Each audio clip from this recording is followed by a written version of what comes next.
Welcome to my show. Who named that band? Show that has a look at bands with unusual names. Today we're going to look at Crispy Ambulence. And trouble ahead, East Coast Pizza in Red.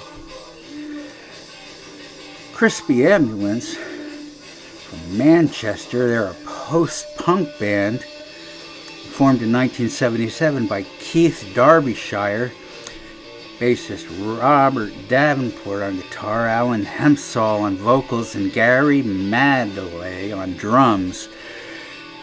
They saw the Sex Pistols' second gig before Sid, and immediately went home and formed a band.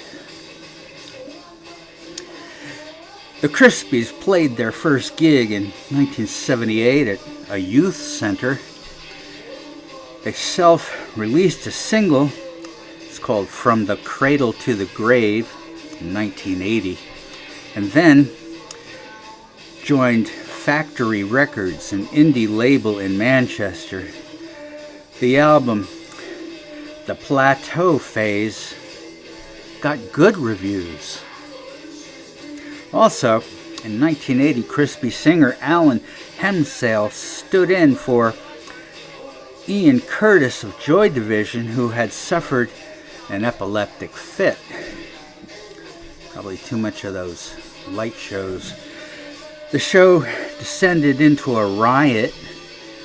Joy Division wrote a song about the scene called Control, and any press you get's good publicity, so they say.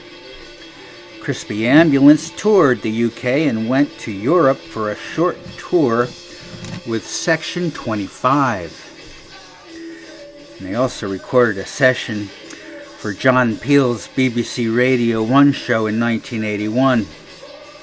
And then Crispy disbanded in 82.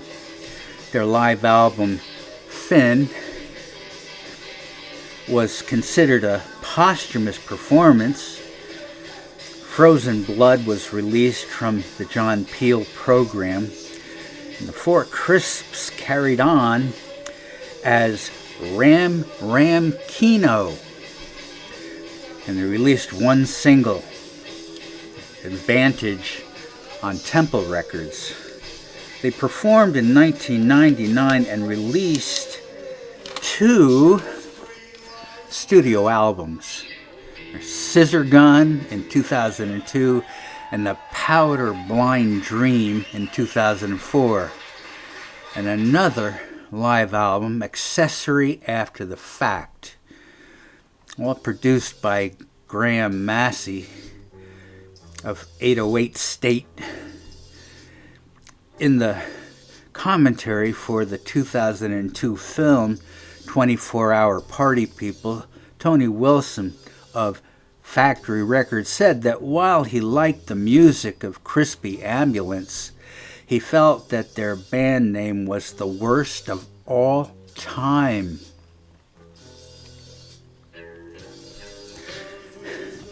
One more album was released in 2016, all instrumental. A double CD with random textures was released by Factory Benelux and came with an expanded version of the Record Store Day album, Compulsion. And in 1983, they appeared on a comp album, The Blue and the Yellow of the Yacht Club, and another comp album called Frozen Blood. So I was thinking of a spin-off show about bands with bad names. It's not a bad name. It's not a good name. Crispy's music, sure, but why choose a band? Why choose a bad name for a band? I think I know the answer, but I'm still curious. How about you? Here's a few that might appear Butthole Surfers, Hoobastank, which are very good, by the way. The Hootie and the Blowfish, very, very popular band. How about Gay Dad? Who thought of that one? So, will this be fun? Maybe we'll hear something good. Thanks for being with me on my show. Who named that band? See you next time. Everybody take good care.